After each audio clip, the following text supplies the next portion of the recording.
Welcome back to Hartley Ever After. In our previous video, we talked about the 5 things that you should do before you say I do. Today, we wanted to come back and follow up with some practical resources that you can use to prepare yourself for marriage. Phil is going to go over some devotionals, and then we're going to talk through some books that we use. And don't worry, because we're going to put everything that we talk about in our bio. So everything will be linked if you would like to access these resources. A couple of devotions that we did together as well as individually. Becoming the husband that she needs. Getting yourself ready for marriage 1 and 2. Kingdom marriage. Sex in marriage. Stewardship of life. God's perspective of money. And challenges of millennial marriage. These devotionals definitely helped us during our premarital counseling time. Something that is very beneficial for all individuals and people who are engaged to do. So just take advantage of the resources. Don't be nervous about not completely understanding everything, but it's something you can learn. Right. I wanted to just go back over the Stewardship of Life devotional that we did. It really helped me to get a better mindset around stewardship in terms of finances. Now, the devotional covers like stewardship completely, like over your entire life, but the part that really helped me to get things into perspective was my stewardship of finances. Please make sure that when you do go to premarital counseling, that this is a topic that you talk about with your partner. It's very important. You have to understand that we were all raised in different homes, and we see money and the relationship with money in very different ways. So when it comes time for you to, be connected with someone, you're coming with 2 different perspectives on finances. So this devotional really helps me to reel in my thinking, and our counselor was just confirming things that I had already read about in the devotional, which helped me to know, like, it was really something that I had to get in alignment with. So I really encourage you guys to do the stewardship devotional. Like my wife was saying, definitely want to take advantage of that as a man in the marriage, because you gotta understand the stewardship you have over your family, over your business, over your job, and over the gifts God has given you, to make sure you are in line to what He's doing, and just pay attention to that kind of stuff. I just wanted to share one more devotional that I did on my own, and this is for the ladies specifically. It's called, but anybody can do this devotional, but I'm speaking specifically to the ladies. It's called Jesus Over Everything, and it is very important that we as females really get our perspective on who is the king of our life in order before we become yoked up in a marriage. The reason why I'm saying that is because in Genesis 3:16, where Eve is receiving her punishment for eating from the tree, part of that was that her desires will always be towards her husband. And that is what has been passed down on all of us as wives and as females. So sometimes if you don't have that understanding that Jesus over everything and that Jesus is king in your life, you can kind of move with whatever the man is taking you, because it's your desire to basically follow after him, to be led. Because what follows up after that is that your husband will always rule over you. So that is innate in us as females, to be led. So you, number one, have to make sure that you are being led by a man who's also being led by Christ. And if you're not, that man, could be leading you into anything. But to have your perspective right, and to understand that, first of all, Jesus is king in my life, it's just very important that you solidify that before you enter into a relationship, really, period. But more importantly, into a marriage. So I would really encourage my sisters to go and do that devotional. But we'll have that link below. Now we're just going to go through some literature resources that we use. And again, these are just suggestions. We're not really trying to endorse anybody here. These are just things that we paid for and that we use. So if you feel inclined to do so, Mm-hmm. go ahead and use these resources. This book that I absolutely love, but in all transparency, I haven't completed yet, but it's called The Power of a Praying Wife. I got it for my girlfriend who just got married, because just getting through half of it has really impacted the way that I look at myself as a wife. Mm-hmm. And it really teaches you, like, your priority as a wife is prayer. And our influence on our husbands is first to go to God. And a lot of times you learn that a situation that you're trying to fix, or that you want God to take control of, it has a lot to do with you. So the book isn't like a husband bashing book or pray that demon out of him. It's not about that. A lot of it is about you looking inward and looking at what did you do to cause certain situations, where did you fall short, before God is able to even go forth and deal with your husband, because he will do that too. That it's in here too. But I just wanted to make it clear it's not like a husband bashing book, and that's what I love about it, because it really speaks to you as a wife. So I would really recommend anyone who is looking to be married, or even if you are married, grab this book. My mother-in-law actually told me she's read it like 4 or 5 times. So it's been tried and true, this book here. This text, I just got, because I was hyped, Relationship Goals book came out. And so far, it has been a very easy read for me. He just touches on a lot of things that I feel the church doesn't.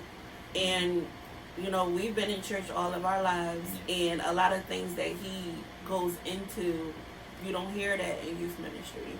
You don't hear it in young adult ministry. And I think it's a great resource for you to look into.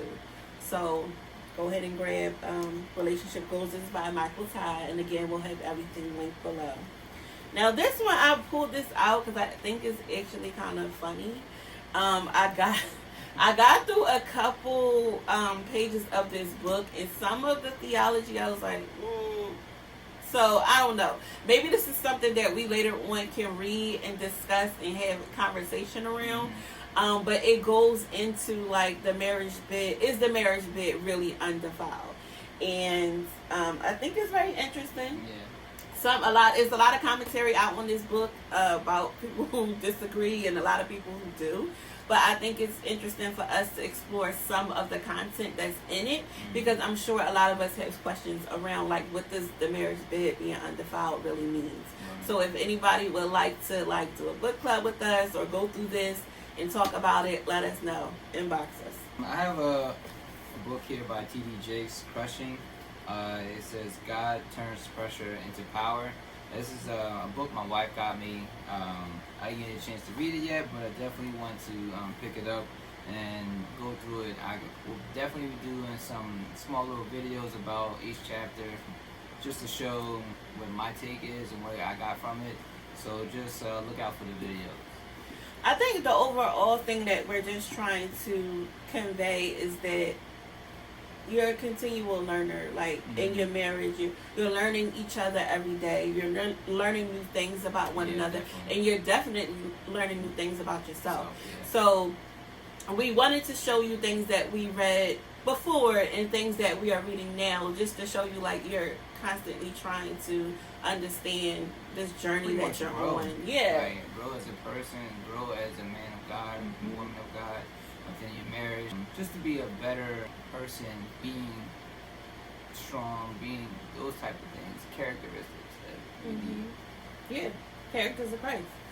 So, check these things out, and we hope that it is beneficial to you. And if anybody has any resources that they have used that you think would be beneficial to others, let us know. Inbox us, email us, and we would love to review those things as well.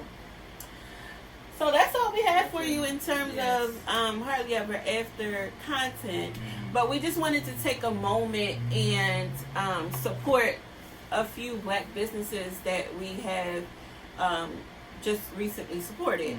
So everyone knows, like, what is going on right now in our nation, across this world, and we are definitely deeply affected by it, being a black man and a black woman. Yes. And we have just been compelled to do our part in making sure that we are supporting our sister and supporting our brother Yes. with real action, like with our money, and making sure that we're just helping the black dollar circulate. Right. So in a part of our platform, we hope that comes through it is we have a desire to preserve black marriages. Marriage, period, because it's ordained and purposed by God, no matter what race you are. Yeah. But in our community, I think we can say that it's a dying art and desperately needed for our brown and black children to see what it looks like for two people to love each other and to have the Spirit of God living in them. Yeah. It's truly an example for our community. Yeah. So it's not just about you finding a person that you love, but it's about what does that marriage really mean for the greater good of all of us. So black marriage is very much on our hearts. So with that being said, we just wanted to support some businesses. So we wanted to show you some recent merch we got. So we were able to purchase these water bottles. Yeah. It's called Noor and Kai, a black-owned business, a family business, and they're selling water bottles now. The really cool thing about these water bottles is that they are foldable, so they can compress. So they go from small to large, so you don't have to worry about buying two different things for the babies and for you and for yourself. So this is a really cool product. We are going to list their link below in our bio and just support black business. This is a young black family, and shout out to them because they actually just got married at the end of May. So we really wanted to shout them out and support them. So make sure you do that. Also, I wanted to shout out this next business, and I totally forgot to do it on our first video, but the earrings that you see me wearing right now and the earrings that I wore in a previous video are made by the Alexander Family Hustle, and I will link them in the bio as well. They make a variety of different accessories, and one of their most prominent accessory is the African print earrings that are actually handmade. So we'll link them in the bio as well. That is another black family working together. So we really want to encourage them and encourage others. If you have a business or you know other businesses, please let us know, because we are willing to buy and really put our money where our mouth is. We also just wanted to take a few minutes to talk about the shirts that you see that we're wearing. We wanted to make a statement of solidarity in Black Lives Matter, but we also thought it important just to share a little bit about how it affects us during this time, and especially as a black couple. I would like to tell like a short story how this has affected us. When the week that it happened, the videos that were going out on social media, what the news were saying. Fast forward to Sunday, me personally, was overwhelmed by what I saw.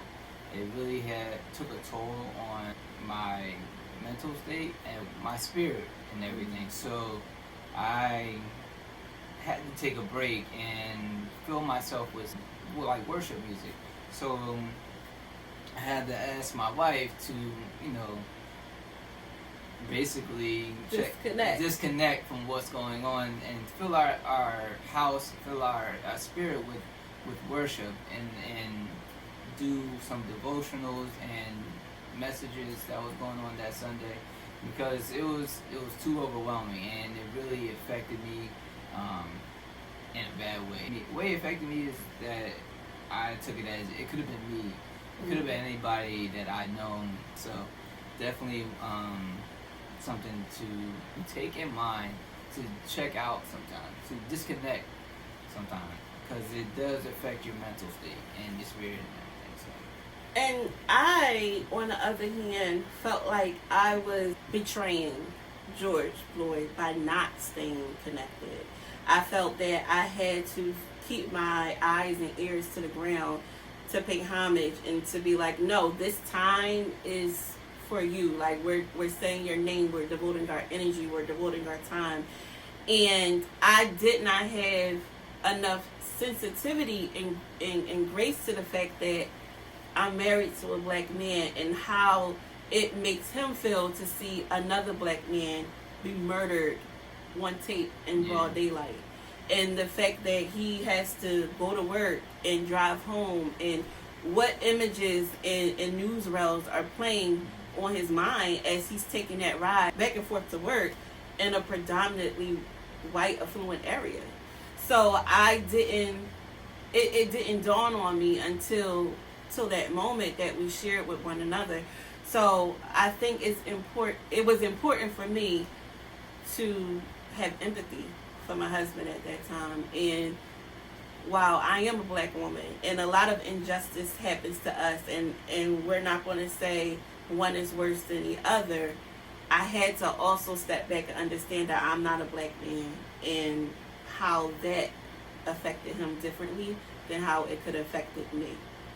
So I guess our advice to you is just listen to one another. Yeah, definitely. Like allow your spirit to be sensitive to how each other feels, and be okay with bending for the needs of your partner. I mean, it's you and your partner against everybody, against the world. So you have to be okay with disconnecting from your needs or your wants or what you think you should be doing if your partner needs your support. Yeah. So Black Lives Matter. Yeah, definitely. That's our stance. That's what we live by. There is no buts to that. But we also want you to make sure that you're taking care of each other during this time. And also, like, disconnect sometimes just to fill your house with something else. Understand what's going on, but we want to fill with our spirits what God is saying and who we are. So just take a moment at times just to fill yourself up, because there's definitely still a lot going on. And I think that was very important. And it goes back to the stewardship devotional that we did. Because as a husband, you have a responsibility to steward your home in a certain way. Yeah. And in that moment, he was actually taking spiritual authority over his house and saying, the spirit in here, the tide needs to change. And I need you to disconnect for a moment so that the overwhelming feeling in this house is God's glory, and not the overwhelming feeling of pain and hopelessness. Yeah. So again, it goes back to you being able to be connected to God and your spirit enough to be able to say enough. Because I didn't see it. I didn't feel it. He did. So I just appreciate him being able to be the priest over his home and being able to change the tide when it needed to be done. So it's really important, ladies, that you submit. You don't get in your feelings, and you just do what the Holy Spirit is telling you to do. So we love you all. Yes. Make sure you guys subscribe to our videos. Make sure you hit us up on Instagram, Facebook, emailing us. We just like to connect with you guys on that level as well, on those social platforms. So just continue to be great. See you later. See you later.